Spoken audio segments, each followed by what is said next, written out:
You're listening to a Frequency Podcast Network production. The Brock and Dalby Podcast. This is the Brock and Dalby Podcast. Welcome to Wednesday. My name is Brock. I'm Dalby. The CRA, Canada Revenue Agency, has once again reached out to remind Canadians that it's sitting on over $2 billion that belongs to us. Is that in like the unclaimed checks thing? Yeah. So I saw this stat on CTV yesterday that apparently in the last 4 fiscal years, so going back to 2022, I guess it would be, they've sent out 3.9 million paper checks, the government, that have not been cashed. And the value of all of those checks totals $2.159 billion with a B dollars in just money sitting waiting for someone to take it. It's crazy how much money is sitting out there, but it's also crazy that they just won't tell you. Like, I know you just have to log on to the CRA website and see it, but I've always found it funny that so many people find that such a pain in the ass to do. Like, we'll wait 40 minutes in line at Popeyes for the new chicken sandwich. Right. But refuse to log on to the CRA website. Well, they also don't make it easy. Like you said, the government could easily just reach out to people and be like, hey, we have a check for you. I mean, you're right. If you've never logged on to your CRA account, it is a chore to try and get in there. It's an ordeal. And not only that, they have hours of operation. There's even parts of the day where you can't even log into the website. It's the only website I've ever known that has business hours. That's the most CRA thing I've ever heard. I just I feel like the CRA is kind of like your parents. Like, they won't tell you about it unless you bring it up to them. Right. They're waiting to see if you realize. It's like when you get into an argument with your girlfriend, but she won't tell you why you should just know. You should just know that you have money sitting here waiting for you. You know what the CRA is? The CRA is like that buddy that owes you $20, but won't say anything until you do. Yeah. Where you got to finally come around and be like, dude, where's that $100 you owe me? And he's like, oh, yeah, man, I've been meaning to give that to you. I actually have it. It's at home. I don't have it on me, but I've got it for you. Don't worry about it. Yeah. This is the Brock and Dalby Podcast. You know, we were talking about the CRA finding all this money. And we've got friend of the show, Chris, on the phone. You found $400 at a grocery store or something like that? Happened to be down on my luck, you know what I mean, during a financial time. And I guess the Lord bless me, man, when I walked in there and was just sitting in the ATM, $400. I've always been so paranoid that if that ever happened, like the cameras and everything, like nobody came back for it. Is that like a finders keepers kind of fee, or? That's how I felt like it, yeah. Like, I've even been out for supper with the wife at East Sides before and just standing around waiting to get a seat. And, glanced over at the ATM, and one day there was $40 in there. Paid for my supper that night. Hang on. You have found money abandoned in ATM machines on more than one occasion? You got a horseshoe up somewhere, man. More than one occasion, guys. Yeah, for real, yeah. I guess the thing with the ATM is, like, who's at fault? The person taking the leftover money or the idiot who left it there, you know? I think the idiot that left it there. Like, how do you leave it, you know? And, that's the thing. How do you leave $400 in an ATM? Yeah, like the guy who left the 40 in the ATM of the restaurant. You know what? Hey, things happen. It's loud. You get distracted. Maybe you had a couple drinks. $400 at the grocery store? What are you doing? Dude, $400 or $40, it must be nice to leave money behind. That's all I'm saying. Like, I don't know if it was just divine timing, but I mean, like, hey, man, like, I was, very blessed to find it. I was very fortunate. So, because even on my motorcycle one day, cut into the parking lot of Walmart, man, and where there's a 4-way stop there, I looked down on the ground, $20 right there, too. Holy, let's hang out more. Let's go for some drinks sometime, buddy. The Brock and Dalby Podcast. Do you know who Rick Harrison is? Why does that name sound so familiar? He's the guy who runs that Pawn Stars show. Oh, the dude with the bald head in Vegas. Yeah. This guy. I'm Rick Harrison, and this is my pawn shop. Do you think he introduces himself to people that way, like in normal life? I hope so. Hey, I'm Rick Harrison, and I drink at this bar a lot. Hey, I'm Rick Harrison, and I am drunk right now. Well, apparently Rick Harrison has got married for the 5th time. I kept seeing this all over Facebook. I mean, hey, congratulations to him and his bride, but 5 times is a lot. I mean, there's a reason the pawn shop's staying open, or they keep renewing that show for more seasons. Does that mean that there are 4 ladies that have a majority or minority stake in the pawn shop? He's had to split it with 4 different women. I was honestly curious because if he's got married 5 times, that means he has 4 ex-wives. Yeah. It's crazy to think that all of these ex-wives are just putting the rings back into pawn shops. Honestly. It's like a full circle kind of moment. Do you think that they bring it to his pawn shop? Do you think that they go elsewhere? Like, as a last little, like, jab to his ego? Like, yeah, I'm pawning your ring at the place down the street. Oh, he's going to easily go, best I can do is $20 for that. Yeah, right. I also like the idea that that's maybe where the ring started in the first place. Like, he's at work one day. He got it from the pawn shop. He's feeling really good about the direction the relationship is going. And he's just like, you know what? Chum Lee or whatever the big fat guy's name is, like, I'm going to do it. I'm going to propose. And he just looks down at the jewelry case and he's like, this is the one. The crazy part is Chumley's one of his sons. Isn't it all his kids that work there? Oh, God, you're right. Help me pick out your new mom's ring. Yeah. Help me decide how to give your new mom jewelry. 5 rings is crazy, man. Like, I mean, he kind of looks like Thanos. He's got the whole Infinity Gauntlet now. Honestly, yeah. And he just snap his fingers and make the divorce go away. The best part is like, if you watch this show, he always has a guy for everything, right? Like, let me call a guy down here. It's like, I wonder if he's sitting in, with her lawyer and they're discussing the alimony payments or something. When he's getting divorced. He's like, let me talk to a guy where he's like, best I can do is $200. It's just like, I want the house, I want the car, I want the dogs. Best I can do, pots and pans. That's all I got. The Brock and Dalby Podcast. The Brock and Dalby Podcast. Want to give a shout out to friend of the show, Chris. I met this guy yesterday when I was grabbing some food, and he actually gave me a really great idea for something to talk about. He said to me, what if you could combine a Winter Olympic sport and a Summer Olympic sport and make one sport together? Chris's suggestion, fantastic idea. He said hammer toss curling. Oh, you put the house like down the field and instead of like sliding it, you got to chuck it? Yeah. You got to spin around a bunch of times and then just like haul the rock. Dude, that would be sick. And especially like, because you'd have the different kinds of shots of like the perfectly placed rock that just lands right where you want it. Yeah. But also like maybe it doesn't land and then all of a sudden you got to get the sweepers out there to try and drag the hammer. He was also saying that you still have the various rinks going beside each other, so you never know where the rock's going to go. It's all target practice? Yeah. Oh, your accuracy would be very necessary. Makes curling a lot more entertaining, That would be sick. Yeah. Man. I would watch the hell out of that. It got me thinking, though, after I talked to him, I was like, you could combine a lot of these sports together. I mean, even imagine something like as silly as like ski jumping and target shooting together. Yeah. I mean, that's very similar to the first one that came to my mind, probably because we're talking about like field events, but you make it a team sport.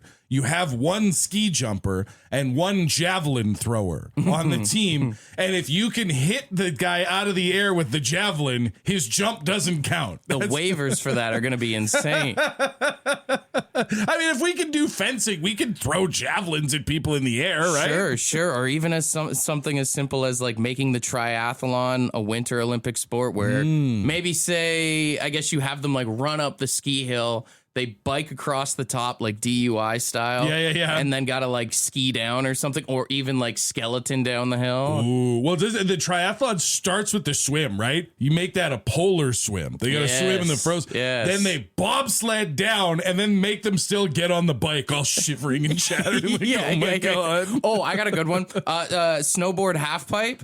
Okay. Comboed with that, what's it, rhythmic gymnastics where they have the ribbon thing? So they're on the snowboard, but they're throwing the ball in the air or twirling the little ribbon around? Yeah. Sick. Yeah. I'm all in for that one.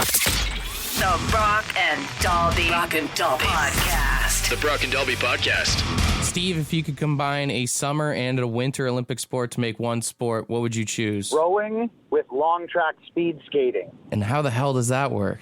You just put blades on the bottom of the boat, and you put spikes where the paddles go. You just rip it up the ice? I think it'd be fun. I think the thing I like most about this idea is it's an excuse to get the Zamboni out for another event because it would have to go out and resurface from all the chunks. That's true. Maybe we could put Zamboni racing in the Winter Olympics. I feel like we've talked about that before. That should just be a sport. You have lawnmower races at fairs. You should have Zamboni races. Zamboni drivers are precision expert drivers and should be treated accordingly. A lot of good suggestions coming in on the text line here. Someone said figure skating taekwondo. Ooh. Someone said synchronized snowboarding. That would be pretty sick to Right? have like two people sort of DNA looping their way through a half pipe. Kind of like the old doubles X Games stuff they used to do with skateboarding, I guess. Yeah. Relay downhill skiing. Ooh, so you gotta like pass the baton as you're going through like one of the gates there? Mogul relay would be even better. Absolutely not. Someone's knees are gonna shoot out through their shoulders. Some recommendations for the skate high jump and the skate long jump. Yo, coming off of a ramp? That would be sick What's too. the one where they like hop before? Is that the triple jump? Triple jump, yeah, hop, skip, and jump. Yeah, if you did that with skates on. That would be awful for your ankles. Figure skates, though. It's got to be figure skates, though. Just no support. No support, chipping up the ice everywhere, too. Getting a toe pick on the landing and just face planting. We got someone else on the line. If you could combine a summer and a winter Olympic sport, what would you choose? You know, you could do the 5 meter high dive, turn that into like a polar bear plunge. Oh, okay. That's a good one. What if you did like the like what's the skiing one, like the long distance ski jump, but you did that into diving? Yeah, into an open water. Watching a guy fly off the ski jump, going hundreds of meters across land just to splash down. And they judge him based on how much splash he has, too. Sick. On a crazy carpet, though. You know, if you want to take the idea of like using polar plunge, like super cold water, but with summer sports, imagine water polo, but everyone's freezing. Or synchronized swimming. Someone gets trapped under the ice. Help me! Yeah. And the French judge gives them a 4. The Brock and Dalby Podcast. Do you keep notes about Courtney in your phone about like things she likes or things that you feel like you might need to know? No. Apparently, this is becoming a trend. People are keeping girlfriend manuals. This has been a viral post on TikTok. What do you mean? Like they just write stuff down to try and remember it? Or? Basically, yeah. People are using their notes app to try and take note of things that might come up throughout the relationship so that they like can... such a dude thing to do. We forget about everything. Instead of just memorizing things like favorite color, favorite musician, or you know, other things maybe for gift giving purposes. Things like what is their clothing size? Ring size is another one that's come up a lot. Okay. Guys were sharing screenshots of their notes app where they were basically putting together a detailed instruction manual on how to love and make their person happy, which like I'm stuck between, is this really romantic? Or is it kind of creepy? I mean, it's a fine line. Like I said, it's a dude thing of just forgetting. I feel like the creepy aspect, especially if you mention you were dating someone for a couple of weeks and then all of a sudden you're like, what are you writing down? You do have to be, I feel like you have to be careful about how you go about creating the manual, because I feel like it's something that's more romantic if she finds out about it down the road. It almost looks like to, you're trying to control them, you know? Well, I don't think it's a control thing. Yeah. I think it is, again, like the idea of, oh, I want to buy a shirt because it reminded me of you. Instead of texting you and being like, hey, what size shirt do you wear? I've already got it in my phone. I think most dudes could afford to just start making notes about things that their missus tells them to do. That's also, yeah, if you're taking notes of like her likes and wants and needs, you could probably also write down that she asked you to pick something up from the grocery store. But a whole like user manual or instruction manual could be clutch for like even things outside of a relationship, like maybe how to deal with your in-laws, your father-in-law. What are some topics that you can strike up with him because it's so awkward when you have to hang out with him? Getting back into the car at the end of a family dinner and just updating your notes app of like, don't talk to Uncle Marvin about politics. Do not talk.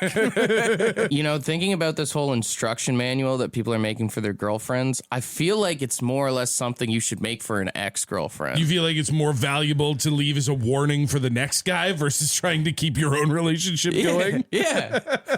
What do you put in the warning manual for the next guy, though? I don't know. Don't give her tequila. Like, I feel like that could go in a lot of our instruction manuals. I would have that near the top of my list too. You ever see somebody dating your ex and you're like, if only you knew what was coming your way? Have you ever taken an ex or I guess an ex's new boyfriend aside and been like, hey, just a couple of quick heads up?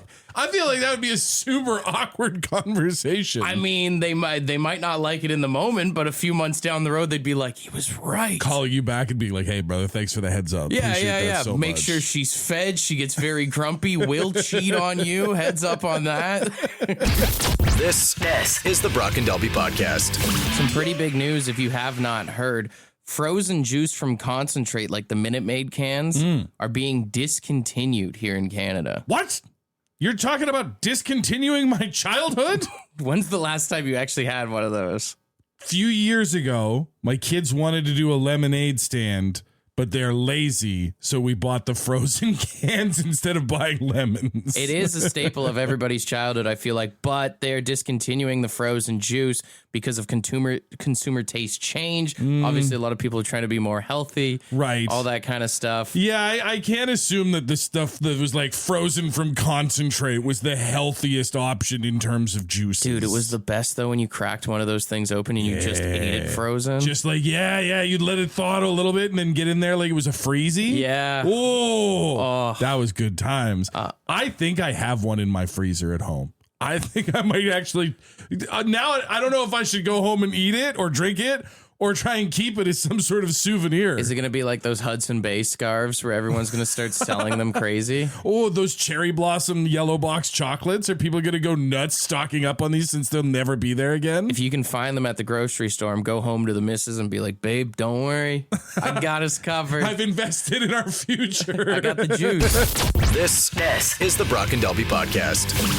So last week, a decent amount of North America got hit with a ton of snow, right? Snow and ice in a lot of places that aren't used to getting a lot of snow and ice. Well, a lot of people find interesting ways to deal with their snow. A man in Milton, Massachusetts, recently almost burned down his entire house because he wanted to get some of the ice buildup off of his roof.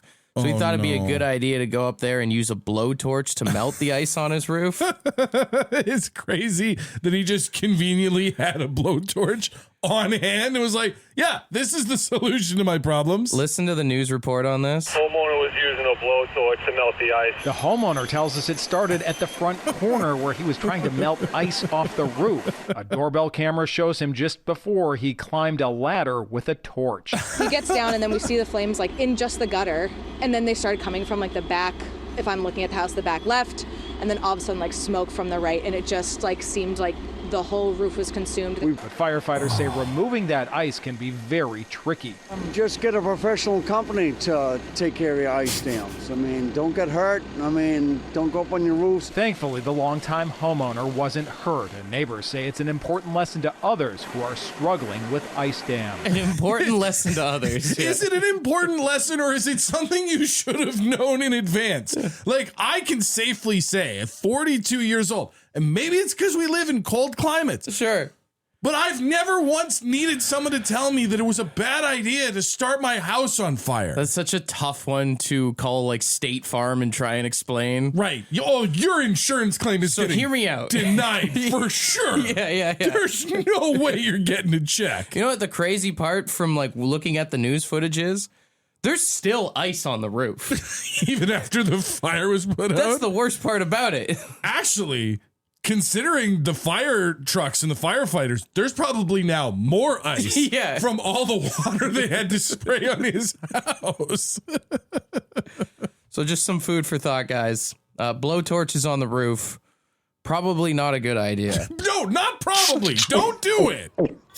The Brock and Dalby Podcast. After talking about the guy in Massachusetts that almost burned his entire house down because he wanted to use a blowtorch to melt the ice off of his roof. Just a terrible idea from start to finish. We figured we could do some bad puns about this. Oh, by all means, I would love to start, of course, the headline for this.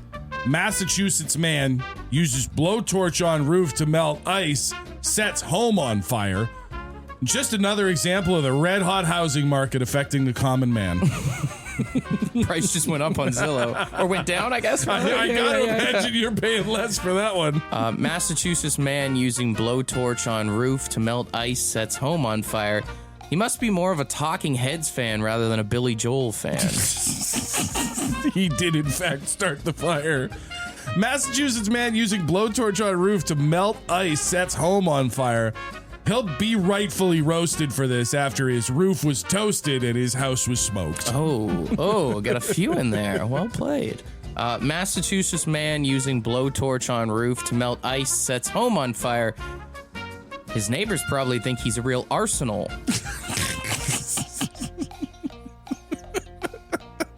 Massachusetts man using blowtorch on roof to melt ice sets home on fire. His wife hit the ceiling when she heard how reckless he'd beam.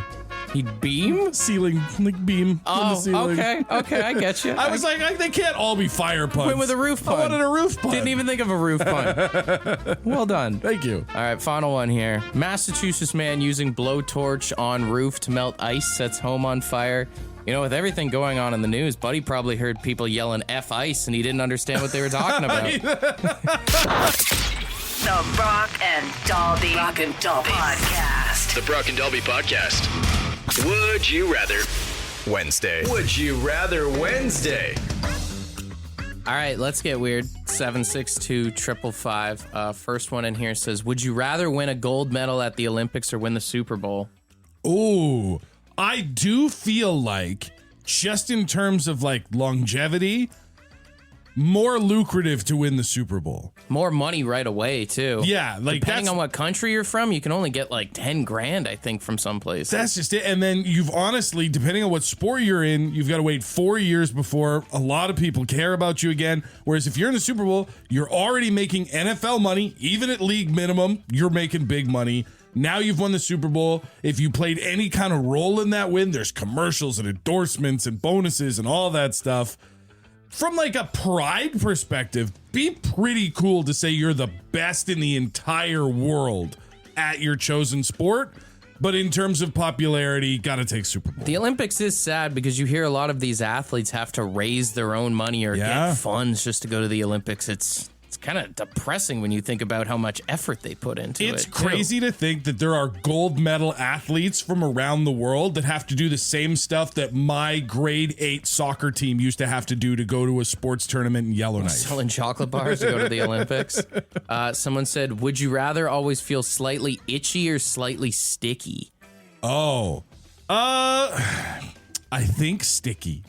Yeah. If you are itchy all the time, eventually, like you see it with people like who go crazy, they'll scratch their skin open. But then if you like meet someone and they shake your hand or you go to a restaurant, just touching any, like imagine being sticky and touching a door handle in public and then taking everything with that with you even more. Listen, they're both terrible, but imagine meeting somebody for the first time, going to shake their hand and it's covered in open sores because they couldn't stop scratching. I mean, what's worse, hooking up with someone with open sores or someone that's sticky?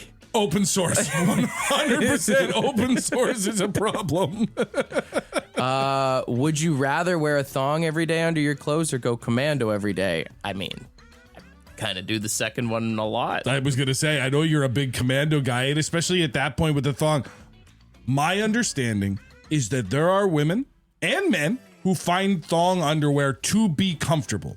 My thought is, as someone who's never used it, just take it all off. Just go commando. What are you getting out of this tiny piece of floss? I don't even like most briefs because of how compact they keep things. How it holds everything in. I don't even like toe sandals, let alone one in my crack, you know? Guys over here just talking about how conventional underwear can't hold him comfortably. That's a bit of a flex. Not what I was trying to say. Not what I was trying to say. Just tell everybody how you feel, I guess. Big man-made guy, you know? Would you rather get anything you want for free, but it has to come from Amazon, or half of your monthly bills paid for you? Oh, ooh, pay my bills, baby. Pay, like, I'm talking, because you say bills, right? So that's my mortgage, my car payment, all my utilities. True, but think about it like this. If you can get anything you want for free from Amazon, that means anything. There's things that are going for like thousands and thousands of dollars on Amazon. Yeah. You get all that stuff, and then you resell it.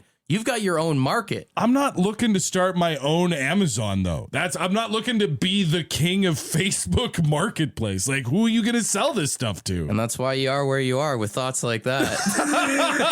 Want to be a part of the podcast? Leave a message on the Bad Line. The Bad Line is the answering machine for the Brock and Dalby Show. To get the number, text the word BAD to 762-555. Thanks for listening to the Brock and Dalby podcast.